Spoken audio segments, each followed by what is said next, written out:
Halo Bray, salam dari saya, saudara-saudaraku dimanapun kalian berada, yang lagi santai, yang lagi ngopi, yang lagi duduk, atau yang lagi makan, atau yang lagi bersama pacarnya dan lain sebagainya. Di video kali ini saya akan mereaction dimana ada sebuah video gila sih, merinding banget memang. Orang luar negeri saja cinta dan membuktikan gimana cintanya kepada negara Indonesia.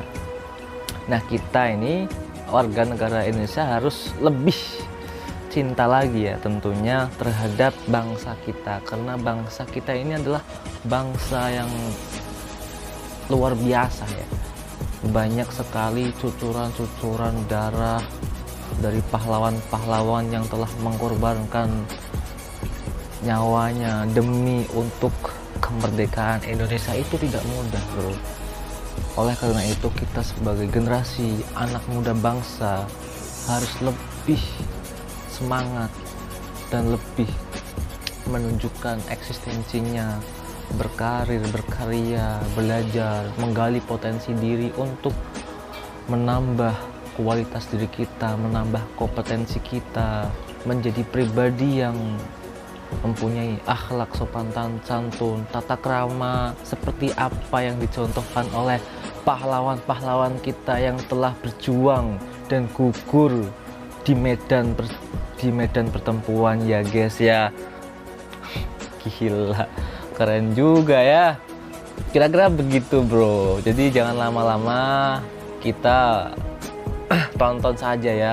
Ada 5 kisah di mana negara luar negeri ini membuktikan bahwa mereka cinta juga terhadap Indonesia ya. Oke, langsung saja kita ke videonya.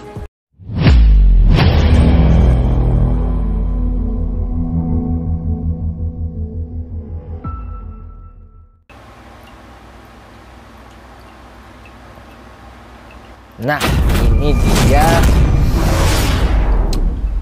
Insits Militer.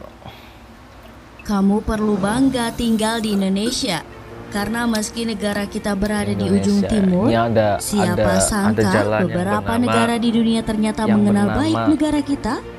Seperti nama jalan yang menggunakan nama presiden kita sampai penjual di luar negeri yang ternyata fasih berbahasa Indonesia. Penasaran seperti apa? Berikut ini kita bakalan bahas negara Indonesia di mata dunia. Jalan Soekarno.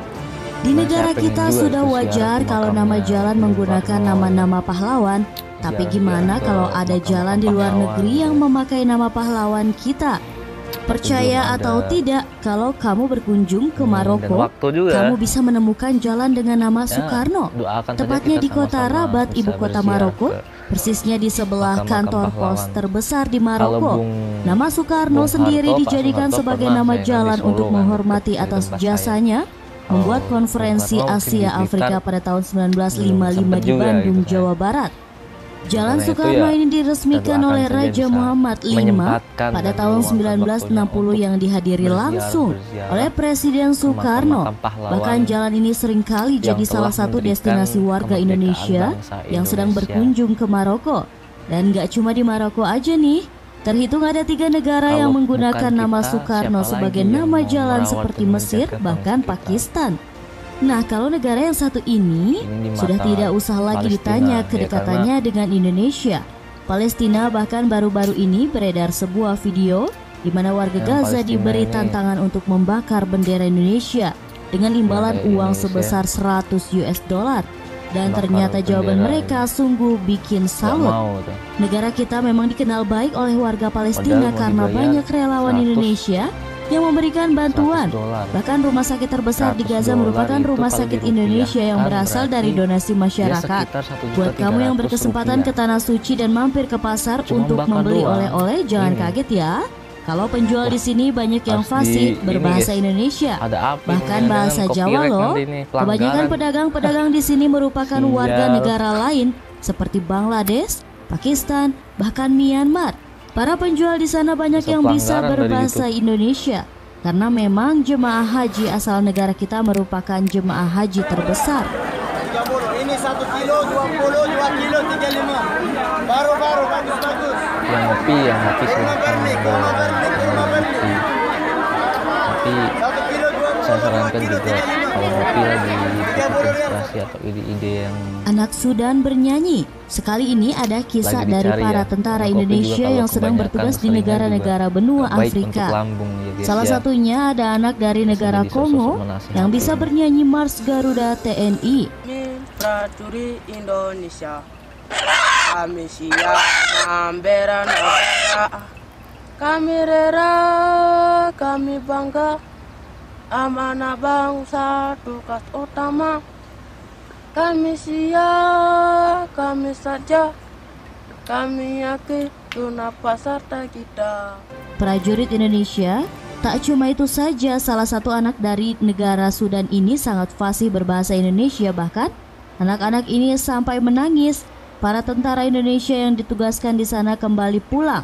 Tentara kita memang sudah langganan menjadi bagian dari Unifil PBB sebagai pasukan pengaman di area konflik seperti Sudan hingga Libanon. Mau ke Indonesia? Ya, sama mau ke Indonesia sama Indoba. Mau ke Indonesia? Ya. Kamu dari mana? Indonesia. Mas Terry. Mau kue? Biskuit. Kau pintar nyanyi? Pintar nyanyi Garuda? Nyanyi Garuda dulu lah. Nah, nyanyi Garuda dulu. Lanjutkan aja sendiri. Nyanyi Garuda dulu. Garuda di dadaku. Lanjut ke ayo. Sakarepmu Kebanggaanku.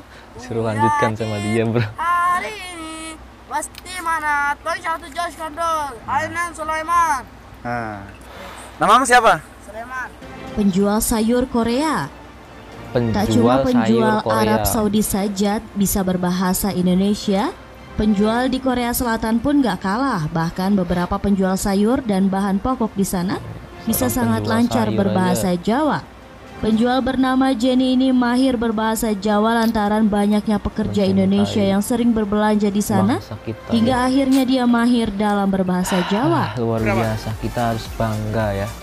Bangga dilahirkan di bangsa Indonesia. Ya, seperti Indomie Nigeria. Siapa sangka produk mie instan asal Indonesia yakni Indomie gak cuma terkenal di negara kita. Negara Nigeria misalnya, produk Indomie ternyata sangat populer. Saking terkenalnya warga Nigeria sampai mengira kalau Indomie adalah produk mereka. Bahkan seorang pemuda asal Nigeria bernama Aboki sukses meraup omset hingga jutaan rupiah hanya dari berjualan Indomie. Indomie ini luar biasa. Bunga Korea Utara. Siapa sangka Indonesia ternyata berhubungan baik dengan Korea Utara. Hal ini dibuktikan dengan bunga nasional Korea Utara yang merupakan pemberian dari Indonesia. Kali ini bermula dari kunjungan Kim Il-sung yang merupakan pemimpin pertama Korea Utara dalam kunjungan kenegaraan pada tahun 1965 ke negara Indonesia. Dalam kunjungannya, pendiri Korea Utara ini diajak Presiden Soekarno untuk berkeliling melihat koleksi tanaman di Kebun Raya Bogor. Dari situlah Presiden Soekarno menghadiahkan bunga anggrek kepada Kim Il-sung hingga akhirnya dibudidayakan dan tersebar di seluruh bagian Korea Utara. Dan asal kamu tahu aja, bunga anggrek tersebut diberi nama Kim Il-sungnya yang merupakan kependekan dari Kim Il-sung dan Indonesia. Nah, itulah tadi negara Indonesia di mata dunia. Nah, kira-kira begitu ya teman-temanku, saudara-saudaraku setanah air.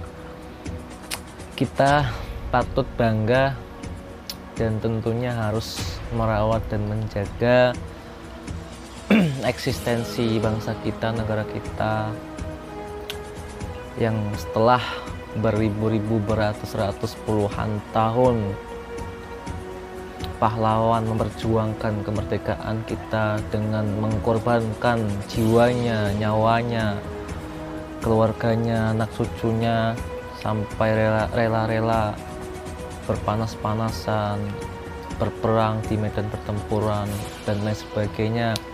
Kita sebagai anak cucu mereka yang tentunya sekarang ini kita nikmati beribadah santai, tenang, tanpa ada takut bom datang, atau ya kita saksikan sendirilah, kita di Indonesia ini udah alhamdulillah ada kemajuan, sejahtera, makmuran, tapi masih banyak juga mungkin dari teman-teman yang ada kesusahan atau ya itulah namanya hidup ya, ada bahagia, ada susah, ada senang, ada sedih gitu ya. Yang penting kita harus ikhlas, bersyukur dan bersabar menjalani kehidupan kita ini, dan jangan kecewa juga, jangan nyesel lahir di bangsa Indonesia, karena sebuah bangsa kita ini tidak mudah untuk merdeka ya, kira-kira begitu guys. Jadi saya sok-sok menasihati kalian ya. Oke, kira-kira di video kali ini cukup sampai di sini. Apabila saya ada kesalahan dan kekilafan, jangan segan-segan untuk menasihati saya, karena adinu an-nasiha, agama itu adalah sebuah kebaikan untuk mengingatkan antara yang satu dengan yang lainnya ya guys ya. Oke, assalamualaikum warahmatullahi wabarakatuh.